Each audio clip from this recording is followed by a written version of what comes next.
Hola, bienvenidos a un nuevo SMR, un capítulo, un solo capítulo que un poquito largo de La Vuelta al Mundo en 80 días de Julio Verne, capítulo 29. Ya estamos en el último.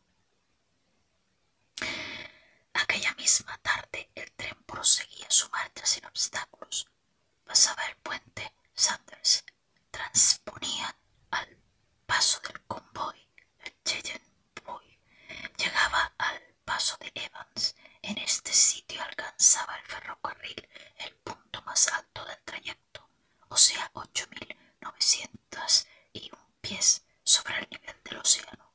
Los viajeros ya no tenían más que bajar hasta el Atlántico por aquellas llanuras sin límites, niveladas por la naturaleza. Allí empalmaba el ramal de Denver, ciudad principal de Colorado. Este territorio es rico en minas de oro y plata y más de 50.000 habitantes han fijado allí su domicilio. Se habían recorrido 1.382 millas desde San Francisco. En 3 días y 3 noches, 4 noches y 4 días debía bastar, según toda la previsión, para llegar a Nueva York. Phileas Fogg se mantenía, por consiguiente, dentro del plazo reglamentario. Durante la noche se dejó a la izquierda del campamento el de Walbat, el Lodge Pole Creek. Discurría paralelamente a la vía, siguiendo sus aguas la frontera rectilínea común a los estados de Wyoming y de Colorado. A las 11 entraban en Nebraska, pasaban cerca de Sedgwick y tomaban en Julesburg, situado en el brazo meridional del río Platte. Allí fue donde se inauguró el Union Pacific el 23 de octubre de 1867, cuyo ingeniero jefe fue el general J. M. Todd, y donde se detuvieron las dos poderosas locomotoras que remolcaban los nuevos vagones de convidados, entre los cuales figuraba el vicepresidente Thomas C. Durant. Allí dieron el simulacro de un combate indio. Allí brillaron los fuegos artificiales en medio de ruidosas aclamaciones. Allí por último se publicó, por medio de una imprenta portátil, el primer número del Railway Pioneer. Así fue celebrada la inauguración de ese gran ferrocarril, instrumento de progreso y de civilización, trazado a través del desierto y destinado a alcanzar entre sí ciudades que no existían aún. El silbato de la locomotora, más poderoso que la lira de Amphion, iba a hacerlas surgir muy en breve del suelo americano. A las 8 de la mañana el fuerte McPherson quedaba atrás. Este punto dista 356 millas de Omaha. La vía férrea seguía por la izquierda del brazo meridional del río Platte. A las 9 se llegaba a la importante ciudad de North Platte, construida entre los dos brazos de ese gran río, que se vuelven a unir alrededor de ella para no formar en adelante ya más que una sola arteria afluyente considerable, cuyas aguas se confunden con las de Missouri un poco más allá de Omaha. Mr. Fox y sus compañeros proseguían su juego, sin que ninguno de ellos se quejase de la longitud del camino. Fix había empezado por ganar algunas guineas que estaba perdiendo, no siguiendo menos apasionado que Mr. Fogg. Durante aquella mañana la suerte favoreció singularmente a este. Los triunfos llovían, por decirlo así, en sus manos. En cierto momento, después de haber combinado un golpe atrevido, se preparaba a jugar espada cuando detrás de la banqueta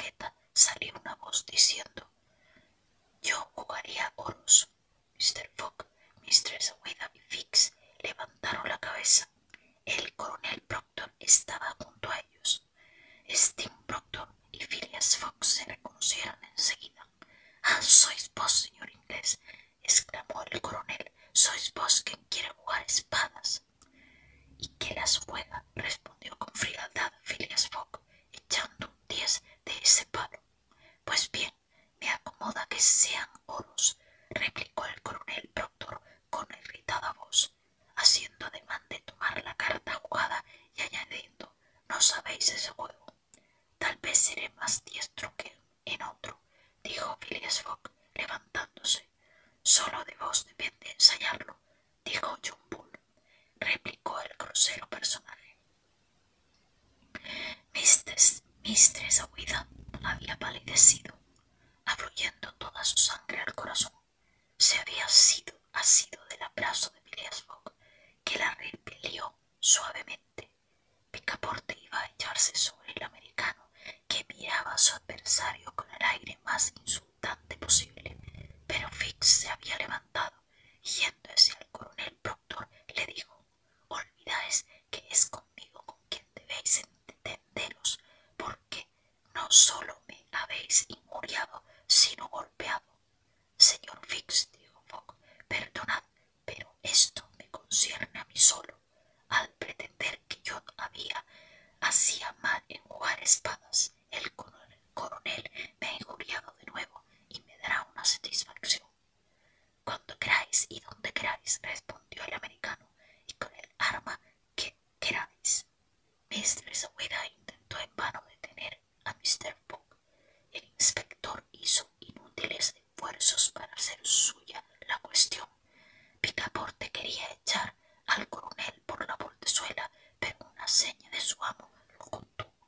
Phileas Fogg salió del vagón y el americano lo acompañó a la plataforma. «Caballero», dijo Mr. Fogg a su adversario, «tengo mucha prisa en llegar a Europa y una tardanza cualquiera perjudicaría mucho mis intereses».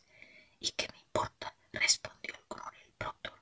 «Caballero», dijo cortésmente Mr. Fogg, «después de nuestro encuentro en San Francisco, había formado el proyecto de volver a buscaros a América, tan luego como hubiese terminado los negocios que me llaman al antiguo continente.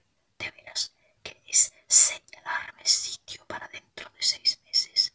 ¿Por qué no 6 años? Digo 6 meses y seré exacto. Esas no son más que pamplinas al instante o nunca. Corriente, vais a Nueva York, no, a Chicago, no, a Omaha. Os importa poco. ¿Conocéis Plum Creek? No. Es la estación inmediata y allí llegará el tren dentro de una hora. Se detendrá 10 minutos, durante los cuales se pueden disparar algunos tiros. Bajaré en la estación de Palm Creek y creo que allí os quedaréis», añadió el americano sin igual insolencia. «¿Quién sabe, caballero?», respondió Mr. Fogg, y entró en su vagón tan calmoso como de costumbre. Allí el gentleman comenzó por tranquilizar a Mistress Ouida, diciéndole que los fanfarrones no eran nunca de temer. Después rogó a Fix que le sirviera de testigo en el encuentro que se iba a verificar. Fix no podía rehusarse y Phileas Fogg prosiguió tranquilo su interrumpido juego, echando espadas con perfecta calma. A las 11 el silbato de la locomotora anunció la aproximación a la estación de Palm Creek.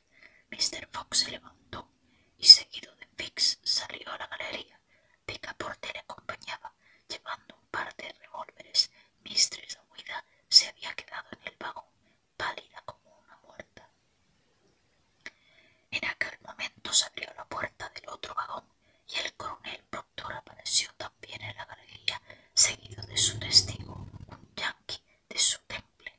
Pero en el momento en que los dos adversarios iban a bajar a la vía, el conductor acudió gritando: «No se baja, señores». «¿Y por qué?», preguntó el coronel. «Llevamos 20 minutos de retraso y el tren no se para». «Pero tengo que batirme con el señor». «Lo siento», respondió el empleado, «pero marchamos al punto. Ya suena la campana».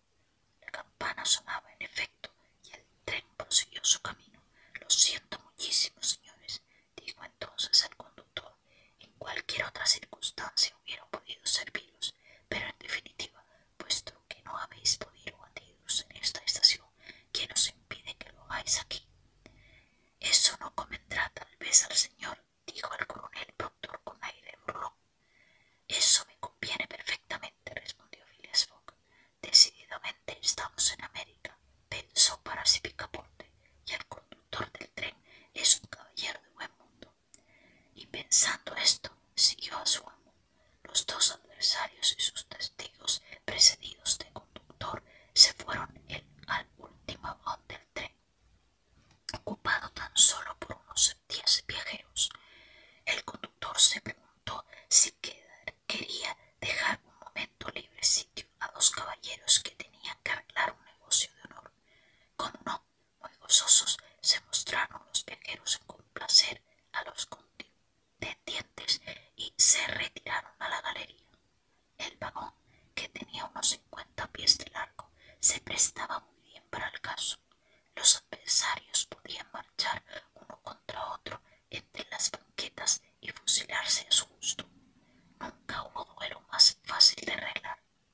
Mr. Fogg y el coronel Proctor, provistos cada uno de ellos de revólveres, entraron en el vagón.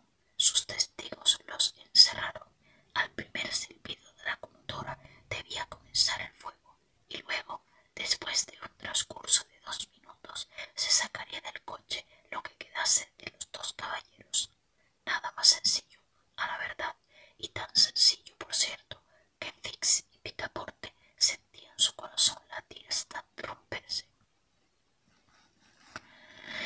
Se esperaba el silbido convenido, cuando resonaron de repente unos gritos salvajes, acompañados de tiros que no procedían del vagón ocupado por los duelistas. Los disparos se escuchaban, al contrario, por la parte delantera y sobre toda la línea del tren. En el interior de este se oían gritos de furor. El coronel Proctor y Mr. Fogg, con revólver en mano, salieron al instante del vagón y corrieron adelante, donde eran más ruidosos los tiros y los disparos. Habían comprendido que el tren era atacado por una banda de Sioux. No era la primera vez que esos atrevidos indios habían detenido los trenes. Según su costumbre, sin aguardar la parada del convoy, se habían arrojado sobre el estribo un centenar de ellos, escalando los vagones como lo hace un clown al saltar sobre un caballo al galope. Estos Sioux estaban armados de fusiles, de aquí las detonaciones, a que correspondían los viajeros, casi todos armados. Los indios habían comenzado por arrojarse sobre la máquina. El maquinista, el fogonero, habían sido ya casi magullados. Un jefe Sioux, queriendo detener el tren, había abierto la introducción del vapor en lugar de cerrarla, y la locomotora arrastrada corría con una velocidad espantosa. Al mismo tiempo, los Sioux habían invadido los vagones, corrían como monos enfurecidos sobre las cubiertas, echaban abajo las portezuelas y luchaban cuerpo a cuerpo con los viajeros. El furgón de equipajes había sido saqueado, arrojando los bultos a la vía. La gritería y los tiros no cesaban. Sin embargo, los viajeros se defendían con valor. Ciertos vagones sostenían, por medio de barricadas, un sitio como verdaderos fuertes ambulantes llevados con una velocidad de 100 millas por hora. Desde el principio del ataque, Mistress Aouida se había conducido valerosamente. Con revólver en mano, defendía heroicamente, tirando por entre los cristales rotos. Era necesario acabar la lucha, llevaba 10 minutos de duración y tenían que terminar en ventaja de los Sioux si el tren no se paraba. En efecto, la estación de Fuerte Kearney no estaba más que a 2 millas de distancia, y una vez pasado el fuerte y la estación siguiente, los Sioux serían dueños del tren. El conductor se batía al lado de Mr. Fogg cuando una bala lo alcanzó. Al caer exclamó: «Estamos perdidos, si el tren tarda 5 minutos en pararse».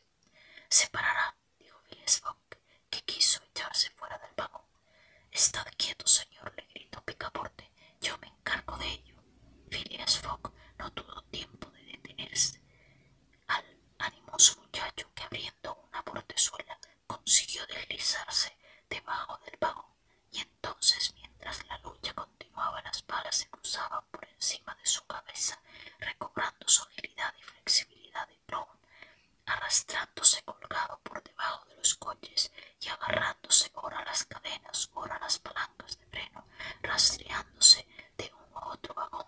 Con maravillosa destreza llegó a la parte delantera del tren sin haber podido ser visto.